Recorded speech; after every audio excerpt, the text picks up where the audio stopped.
I'm really concerned about Pokemon Unite being pay to win. And I spent $120 on the first day. Why do you have to be like that? Faro_TV. Faro TV. Faro FM Radio. Faro TV. Oh no, not Faro. Hey guys, it's Faro TV here, and today we're going to talk about all the microtransactions that are possible in Pokemon Unite and which of those are pay-to-win features that affect player power level. First of all, I want to make my position clear, and that is I hate pay-to-win with a passion. In PvP games, there should be no pay-to-win, okay? If you play a PvP game, it should have the integrity of skill being the deciding factor, like it is in League of Legends, Dota 2, and all the FPS shooters that are too many to count. Now, what I have been preaching since ages, since I have started making a YouTube channel, I played a crappy mobile game that was full of pay to win, and I preached to the player base who hated the pay to win factor. They were bitching about it and every opportunity they got. How about you stop spending then? Every time you buy in-game power with your wallet, okay, with your real-life wallet, you validate pay to win. You make it the most profitable and most sense-making model that a company can follow to sell their product. Just don't buy it then. Or be reasonable about what you buy. Or when you buy something, buy the cosmetics, support the game in that way. So there's like tons of articles and Reddit posts popping out about the concerning pay-to-win feature in the game, and I understand that. First of all, it's an awesome clickbait since the word pay-to-win existed. It was always a very big clickable title. And second of all, we don't like pay-to-win. We want a game with integrity. Well, this guy tells me how he's concerned about the pay-to-win nature of the health item upgrading system. This post was made when the day Pokemon Unite came out, and he's already spent $120. You're the problem. People say don't hate the player, hate the game. Well, the game exists because the player pays for it. Okay? In this case, you are directly supporting what you're concerned about. So this individual obviously is like not the enemy number one in the world or something like that. I'm just saying I'm annoyed by how people tell me all the time or like express their opinion about the problems with pay to win and then pay to win. Just play League of Legends then, okay? Or say, no, I'm not buying any health item upgrades. I only buy a new champ. In this case, a new Pokemon. Which is totally fair, by the way. Now though, to the original part, where we actually discuss all the features in this game that you can buy. And one of those are giving you player power. Microtransactions, here we go. Alright, I charged a few gems to try out a few things. I used the $20 offer with the double amount. I think that's how I'm gonna be staying for season 1 for the next 60 days. And I think when it comes to spending in mobile games, $10 a month is a reasonable amount.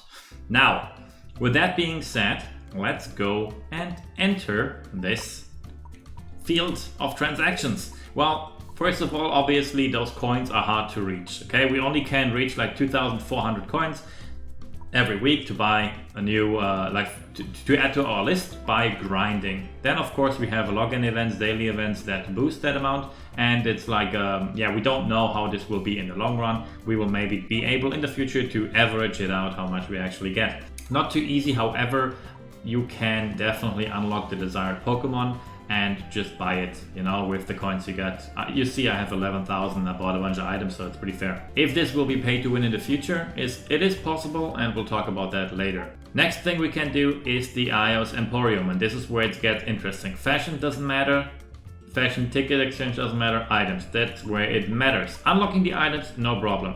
We get enough tickets, we get enough coins. In the long run, we'll have the items we desire. Where is it problematic? It is pretty simple. We need a shit ton of item enhancers to actually upgrade those to the max level. Now, currently, you need 10 tickets for one item enhancer. What happens if I don't have enough tickets for the item enhancer? I can use a gem instead. Boom. That item enhancer helps us to get in-game player power in an early stage of the game. Next one, the Battle Pass. I have to say this game has a shit ton of microtransactions, but where it matters for us, you know, like something for everyone I guess, but where it matters is where is the player power. Obviously you get also more item enhancers and more tickets that can buy item enhancers in the Battle Pass if you buy it. I have to say though, the free Battle Pass is actually somewhat generous because it gives like the player power stuff, while it focuses more, like buying the Battle Pass focuses more on the jackets, but I think Battle Pass that costs about, well, the few first time purchases, it's like only half the price since you get double the gems, but I guess about $8 for a Battle Pass that lasts over 60 days. Absolutely fair. I'm happy with that as someone who has a little bit of disposable income, as I am a working individual.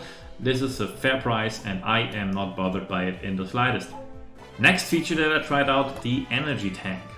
I have bought an energy tank that gives me 4 times the amount of energy after each battle for a total amount of 2000 energy. It cost me 200 gems.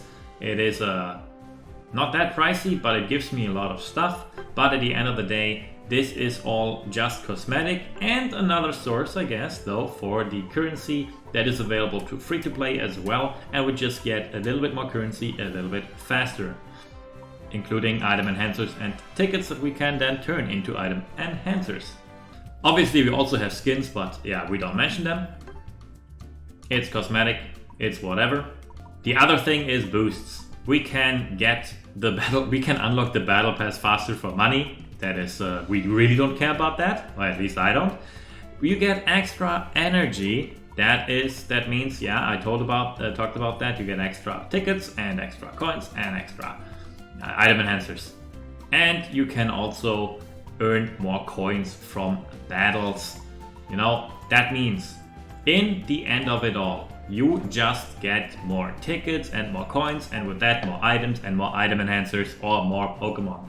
Meaning, in Season 1, my final verdict, in Season 1 we are going to have some people be stronger than others. That is just true, okay?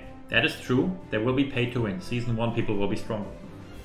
However, in the long run, I do believe that with all the stuff we get as a free-to-play player, we do get some. We will be able to catch up. You will not be able, though, to play every Pokemon with the perfect equipment. That will take a while. That will take a longer while. And that's where it gets interesting. In the current scenario, we have this roster of Pokemon. I think it's absolutely fair that a pay-to-win player gets access to a little bit, like a tiny bit more power. It's not that big of a deal compared to other mobile games. It's okay to get a tiny bit more power a little bit more early in Season 1, where the game isn't even fully released on mobile and stuff. I don't give too much of a crap. But where it gets spicy is if they now start releasing Pokemon and or items that are better than the one the free-to-play players have grinded so hard for. This is known as power creep. How do you get whales to keep spending if they already have everything? The whale who is concerned that I talked about earlier with the $120, he's not a whale yet, but someone who spends 120 on day 1 might become one. This guy now has his items on level 30 on day 1 already. But the company wants this guy to keep spending money. How about releasing an item that is better than the 3 items he has on level 30? So to get that little extra player power, he would have to immediately, you know, he wanted all of this shit on day 1. He wants the new better item on day 1 strong as well. Maybe he didn't save up enough. Maybe they release items at a pace where you can't keep up and you have to pay to always have the top equipment. People who have an addiction like that, they get milked. They are whales and they keep pay to win existing. Same goes for Pokemon. What if currently there is a bunch of really good Pokemon, okay? There are currently, if you look at the tier list, but most of them are trash at the moment, there is an S tier. What if power creep almost makes the existence of a triple S tier relevant at some point, you know? They release a Pokemon, they release Mewtwo. And Mewtwo is not only a fan favorite, I would want to have Mewtwo just because I love Mewtwo. Mewtwo is also stronger than anyone else in the game right now. And after Mewtwo comes Mew, which is even stronger. Then comes Lugia, and it's even stronger again. And then comes Arceus, however he's pronounced, and he's the strongest ever. Well, it is the strongest ever. And we free-to-play players don't have enough coins to keep up with the strongest new Pokemon all the time. There's so many Pokemon, there's so many options for them to make them stronger than the current ones. Then we're actually talking pay to win. If we really have to constantly spend money to get the viable Pokemon, to get the Pokemon that are meta, then it's going to be pay to win at some point because we cannot keep up. We cannot unlock them in the pace that they are the strongest and that they release them at all in the slightest. No, not even close. It's okay to miss every, like only buy every third one, but if it's really in a pace that we cannot keep up with items and everything overflowing, then we'll reach pay to win. Right now I'm not concerned. I don't have to be number one on day one. I don't have to have a maximized account on day one. I actually enjoy myself I enjoy chasing the carrot as long as I'm able to actually reach the carrot. There is plenty of mobile games where you, as a free-to-play or small spender like I am, never reach the carrot. It's designed for you to never reach the carrot. Then I get annoyed. But as long as I'm looking at something like back in the day, League of Legends, filling out the rune page, or here in this case, maxing out my items, then I'm fine with it. I'm fine with it and I won't complain too much. Let me know what you think about this though, because not everyone is as lenient as I am with pay to win, I guess, and a lot of people have the stance of, well, the game needs to make money. Look at Path of Exile, look at Guild Wars 2, look at Guild Wars 1, look at a lot of games that do not do that. Gwent, there is a lot of games. League of Legends. A lot of games that prove that you do not have to have a pay-to-win model to fund a good and successful game. With that being said, please let me know your thoughts, and I'll see you next time. Goodbye.